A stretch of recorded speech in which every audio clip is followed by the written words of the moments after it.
ये पूरे 1 घंटे हमारी पेशकश रहने वाली है और इस पेशकश में आप अपने पैसों का ख्याल कैसे रख सकते हैं, आपकी कमाई का ख्याल कैसे रख सकते हैं, इस पर बात करने वाले हैं, इस पर फोकस करने वाले हैं।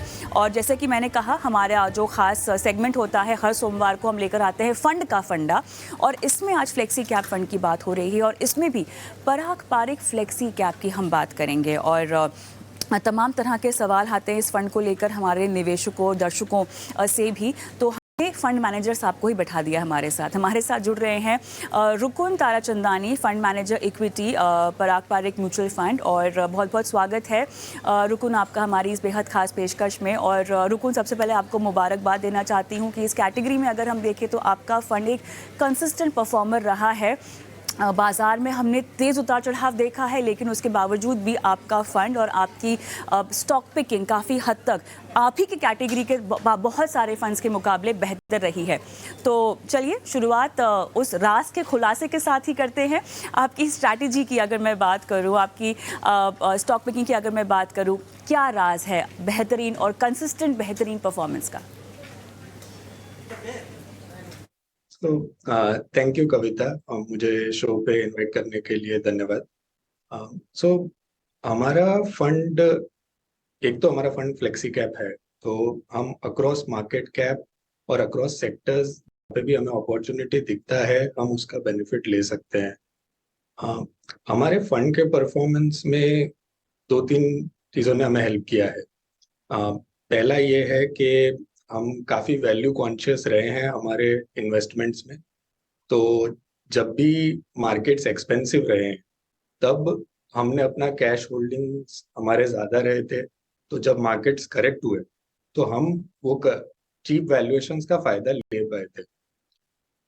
दूसरा, ये फंड का एडवांटेज जो रहा है वो ये है कि हम सिर्फ भारत में नहीं, इंटरनेशनल स्टॉक्स में भी इन्वेस्टमेंट रखते हैं।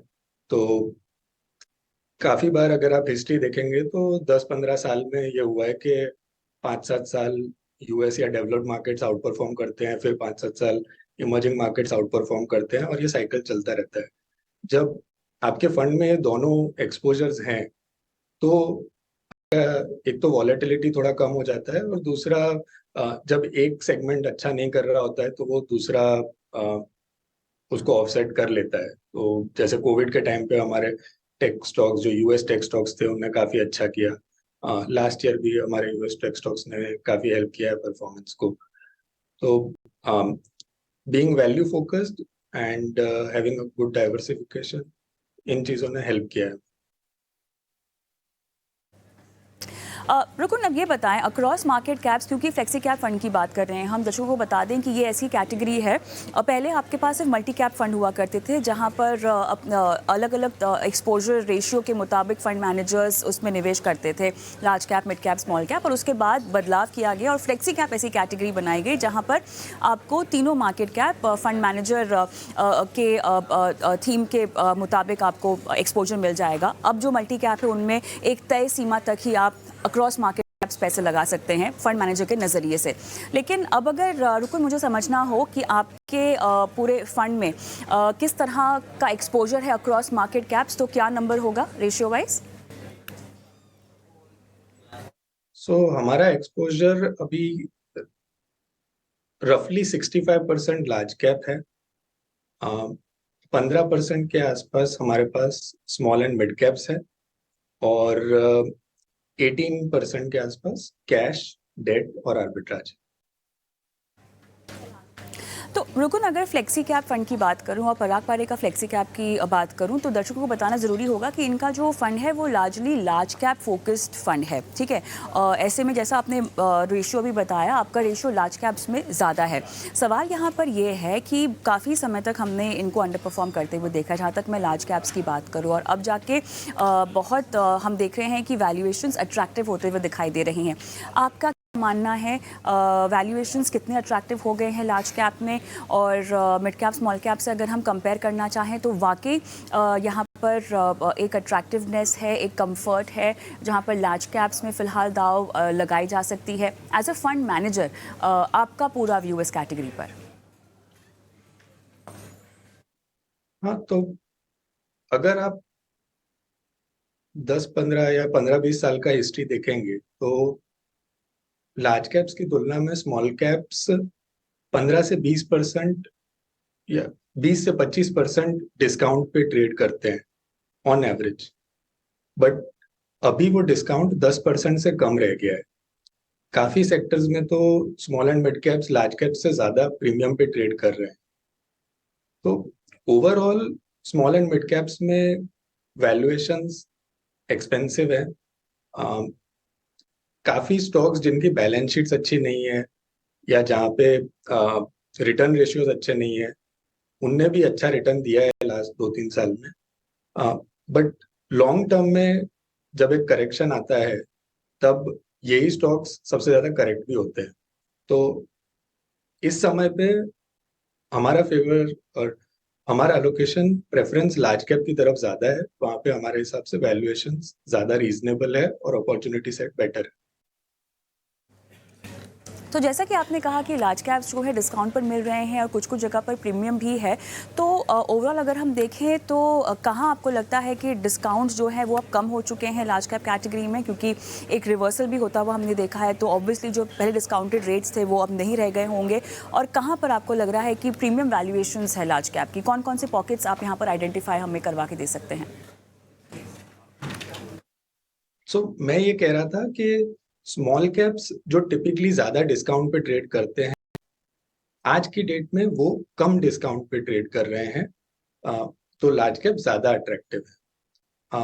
अगर हम सेक्टर्स की बात करें तो प्राइवेट सेक्टर बैंक्स एक सेक्टर है जहाँ पे वैल्यूएशंस रीजनेबल है।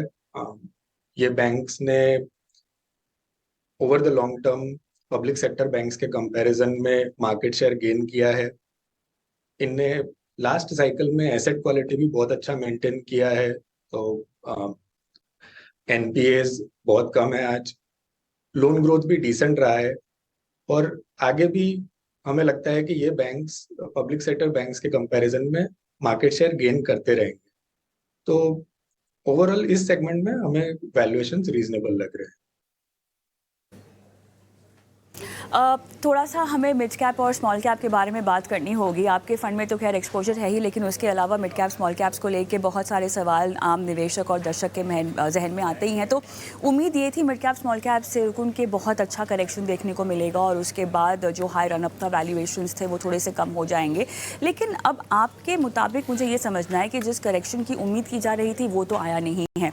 कुछ पॉकेट्स जहाँ पर आपको लग रहा है कि थोड़े कंफर्टेबल हो गए हैं मिड कैप स्मॉल कैप में वैल्यूएशंस, तो कंसिडर किया जा सकता है, या आपको लग रहा है कि वो कंफर्टेबल भले ही हो गए हों लेकिन फिर भी आप जो है थोड़ा सा लार्ज कैप की ओर ही अपना झुकाव रखिएगा? क्या कहेंगे आप?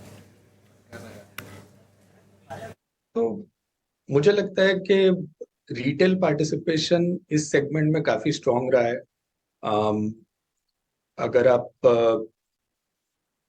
रिटेल फ्लोज, एक तो डायरेक्ट स्टॉक्स में जो retail small and mid cap में जो रिटेल फ्लोज हैं, और दूसरा even small and mid cap funds में जो रिटेल फ्लोज हैं वो काफी स्ट्रांग रहे हैं।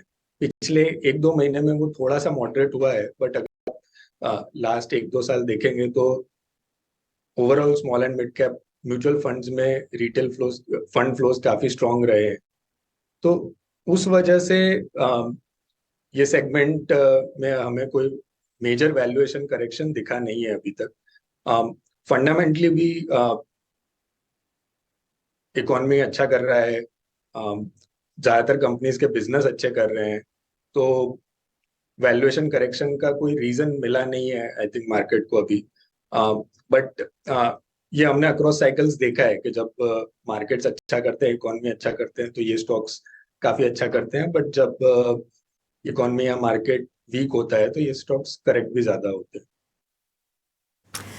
रुकुन, थोड़ा सा हम स्टॉक पिकिंग की बात करते हैं, क्योंकि हम देख रहे हैं कि बहुत ज़्यादा पी लेवल्स की अगर हम बात करें तो वो हाई हो चुके हैं। एक आइडियलिस्टिक स्टॉक पिकिंग अगर मिड कैप स्मॉल कैप में मौजूदा समय में अगर मुझे आपसे पूछनी हो तो वो आप कैसे कर रहे हैं? कहाँ पर आपका फोकस है? किस तरह के पी लेवल्स को आप फ़िलहाल फोकस में ला रहे हैं? किस तरह से आपको लग रहा है कि एक कैटेगरी जो कि इतनी ओवर एक्सपोज हो चुकी है, जोखिम को क्योंकि मिटिगेट करना, रिस्क उसको मिटिगेट करना, उसको कम करना मिड कैप स्मॉल कैप में एज ए फंड मैनेजर बहुत ज़रूरी हो जाता है आपके लिए। कैसे उसका ख्याल रखा जा रहा है, क्योंकि आप बहुत ज़्यादा रिस्की बेट्स भी नहीं ले सकते, भले ही कॉन्सेंट्रेटेड है आपका रेशियो, बट फिर भी तमाम पी लेवल्स को देखते हुए तो खतरा बढ़ ही जाता है अगर बहुत नेचुरल अगर आपको पी लेवल्स दिखाई दे तो। एक तो इस सेगमेंट में बहुत इम्पोर्टेंट है कि मैनेजमेंट क्वालिटी को और कॉर्पोरेट गवर्नेंस को समझें। तो जो भी कंपनी हम रिसर्च कर रहे हैं, हम देखते हैं कि उनका कैपिटल एलोकेशन ट्रैक रिकॉर्ड कैसा रहा है मैनेजमेंट का 15-20 साल की हिस्ट्री में। मैनेजमेंट ने माइनॉरिटी शेयर होल्डर्स को फेयरली ट्रीट किया है? क्या मैनेजमेंट ने ऐसा कैपिटल एलोकेशन किया है जहाँ पे जो कोर बिजनेस से बिल्कुल अलग हो? तो अगर ऐसे कुछ रेड फ्लैग्स दिखते हैं तो हम वो कंपनीज अवॉइड करते हैं। हम मैनेजमेंट बैंडविड्थ, कंपनी के डायरेक्टर्स, इस सब पे काफी रिसर्च करते हैं। एक्सटर्नल सोर्सेज भी रहते हैं, जैसे कंपनी ने ओवर अ पीरियड टाइम कितना ईपीएफ कंट्रीब्यूशंस किया है, तो ये सब चैनल चेक्स, रेड फ्लैग्स हम लोग चेक करते हैं। ऑडिटर कौन है कंपनी का? और दूसरा यहाँ पे जैसा कि आपने कहा कि वैल्यूएशन को ध्यान में रखना इम्पोर्टेंट है कि कहीं आप हिस्ट्री के कंपैरिजन में या ऑन एब्सोल्यूट लेवल कहीं उसको ओवर पे तो नहीं कर रहे हैं। तो जस्ट बिकॉज कंपनी अच्छा ग्रो कर रहा है, आपको कोई भी वैल्यूएशन नहीं दे सकते। हम एक रीजनेबल वैल्यूएशन एस्टिमेट करते हैं। और तीसरा फैक्टर ये है कि हम इस सेगमेंट में हम एक डाइवर्सिफाइड पोर्टफोलियो अप्रोच रखते हैं। तो हमारा इंडिविजुअल कोई भी स्टॉक में बहुत ज्यादा अलोकेशन नहीं होता है। तो सारा ड्यू डिलिजेंस करने के बाद भी हो सकता है कि कुछ स्टॉक्स में हमसे गलती हो, बट क्योंकि हमारा अलोकेशन इंडिविजुअल स्टॉक में 1-2% से कम रहेगा, तो पोर्टफोलियो पे उसका ज्यादा इम्पैक्ट नहीं आएगा अगर कहीं पे गलती होती भी है तो अगर मैं सेक्टर स्पेसिफिक बात करना चाहूँ मिड कैप स्मॉल कैप में, तो यहाँ कहाँ पर आपका ध्यान है?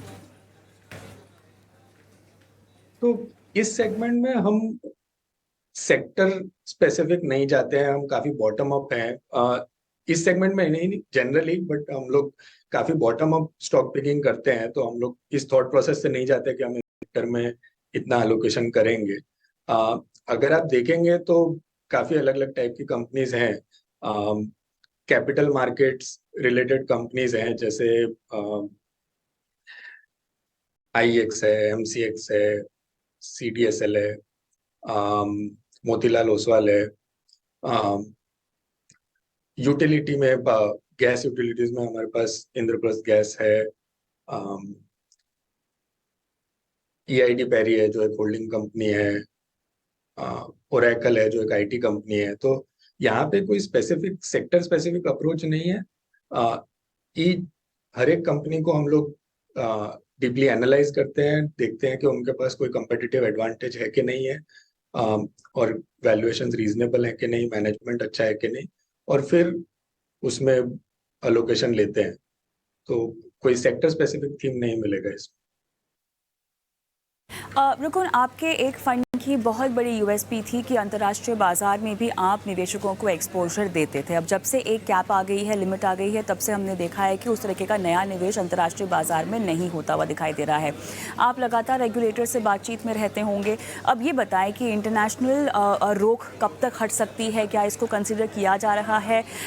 कई बार हमने गवर्नर साहब को बोलते हुए सुना है कि करेंसी जब तक थोड़ी सी स्टेबलाइज नहीं हो जाएगी तब तक इस तरह के कदम नहीं उठाए जाएंगे। हालांकि कई फंड हाउसेस से, स्टेक होल्डर से लगातार बातचीत हो रही है, लेकिन अंतर्राष्ट्रीय एक्सपोजर पराग पारी फ्लेक्सी कैप का एक बहुत बड़ा मेरे ख्याल से एक ऐसा एस्पेक्ट था जो निवेशकों को बहुत दिलचस्प लगा, और उसके चलते हमने देखा कि क्योंकि आपने अपने फंड को लेकर प्रचार बहुत कम किया है, जितना भी पराग पारी फ्लेक्सी कैप में निवेश हुआ है वर्ड ऑफ माउथ के जरिए ही हुआ है, ऑब्वियसली परफॉर्मेंस भी जो है वो बात करती है।